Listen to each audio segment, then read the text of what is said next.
Hello and welcome to the $1 Million Message. This is your Fearless Friday message with Callie DeBlander Brigham, calling from beautiful Pensacola Beach, Florida.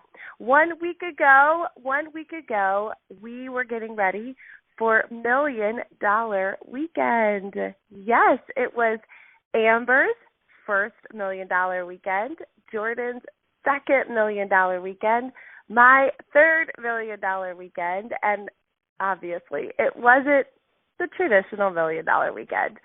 And interestingly enough, I'm sure all of us would not be flying into Dallas last week had that even been the original plan because, of course, of their incredibly crazy winter storm. So in some ways, God knew that we were going to need to have it as a virtual event after all, in all ways, really. Now, some of us did have a hybrid event. I had a few of my achievers come to my home, and so some did, and some had it all virtual, but it was really a spectacular time together. We have a special Facebook group where we've also been interacting. There are 14 North American $1 Million sales directors from this past year, from Seminar 2020, which I think is a great number, especially in a pandemic. 12 here in the U.S. and 2 in Canada. And so we had a great time. Friday night, corporate put on a Zoom session for us, and then Saturday was our day. And that's how it is as well for $1 Million Weekend. Even if we were in Dallas, we have our corporate event, and then Saturday is the day that the sales directors actually put on, and we have training and all kinds of things. And so we had 6 hours of virtual. Now, there were some good breaks in between. We had breakout rooms for different career path levels, lots of inspiration, heard from every single $1 Million sales director in one way or another, and it was so special. So congratulations to everybody. And what I wanted to share with you today is how I closed our event. So I'm going to share with you the training that I gave to everybody after they had been filled up. They had heard many ideas. They had been in the presence of inspiring women, hearing their stories, hearing their obstacles they've overcome. So kind of like a week here on the $1 Million Message, right? You've heard Monday, Tuesday, Wednesday, Thursday, and now what are we going to do about it, right? The only thing left to do is act on it. Now that's the easy and the hard part, right? Isn't it? Oh, my goodness. And here's why, because action is going to require you to be brave. I did start off my session with a song that you can find on YouTube. I'd actually been doing a training with my team about being brave, and I was looking for something that could just echo the sentiment and help us to really tap into it anytime we need it. And so I was searching for songs, and there's an amazing song I'd never heard before from a singer, Mariah Peters. It's Moriah, Mariah Peters. And you can just Google it, and her song, Brave, will come up. And so we listened to that song. We watched that song. I would encourage you to do that today. It might be a mantra for you. So as I mentioned, I did a training with my team last week about being brave. Did you know that the definition of brave is having or showing mental or moral strength? Did you know that brave people often use fear to ensure that they take the appropriate actions? Wait a minute, does that mean that faith, courage, bravery, faith, and fear can exist at the same time? Not only is it possible, it's probable, and dare I say, definite. Here's some good news. Bravery isn't something you're born with. You acquire it over time as you gain life experience. You can practice it. And that's what I'm going to encourage you to do today. Practice it with your dreams.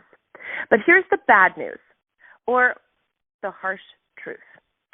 The reality is that most people's dreams can be bought. With enough failure, with enough rejection, they will sell their dreams.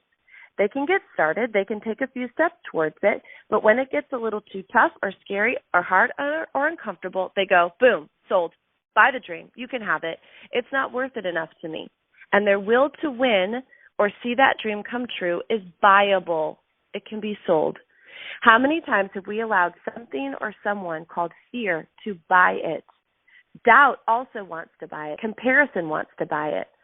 So what do I mean? Well, right now in this moment, I would hope that you have a dream in your heart, something you want so badly. But if you're not careful, within the next hour, day, or week, fear will say, are you sure? Why you? What were you thinking? This is hard. This is scary.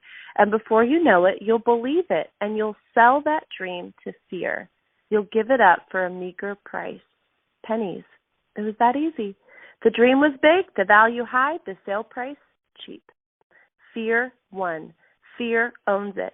Doubt wants to own it. Discouragement, comparison, regret, justification, rationalization.